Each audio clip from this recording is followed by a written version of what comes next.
ఒక ఆవు పెట్టిన శాపం వల్లే ఇప్పటికీ ఆడవాళ్లు ప్రసవ సమయంలో ఇంత నొప్పిని భరిస్తున్నారని మీకు తెలుసా?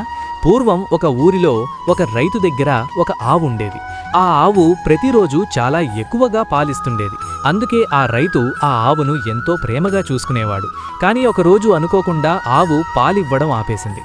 దీంతో కోపం వచ్చిన రైతు ఆ ఆవును కొట్టి ఇంటి నుండి తరిమేశాడు.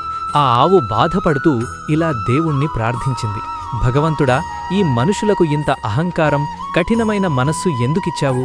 నేను పాలిచ్చినన్ని రోజులు నన్ను ప్రేమగా చూసుకున్నాడు, ఒక్కరోజు పాలివ్వకపోతే నన్ను కొట్టి తరిమేశాడు అని దుఃఖించింది. కొన్ని నెలల తర్వాత ఆ ఆవు ఒక దూడకు జన్మనిచ్చింది.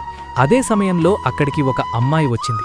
ఆ ఆవు అలసటతో ఇలా వేడుకుంది, అమ్మా, నా బిడ్డను ఎత్తుకుని నా వీపుపై పెట్టు, నేనిక్కడి నుంచి మరో చోటుకు వెళ్ళాలి. అప్పుడు ఆ అమ్మాయి కొత్తగా పుట్టిన దూడను చూసి అవమానంగా ఇలా చెప్పింది, ఛీ, ఈ దూడ చూడటానికి చాలా అసహ్యంగా ఉంది, దీనిని తాకాలా? నేనీ దరిద్రాన్ని ముట్టుకోను.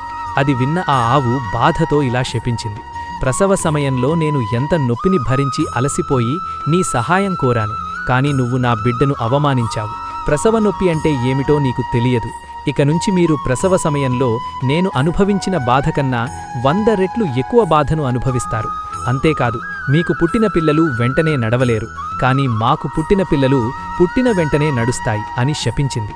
ఫ్రెండ్స్, ఓం నమః శివాయ అని కామెంట్ చేయండి.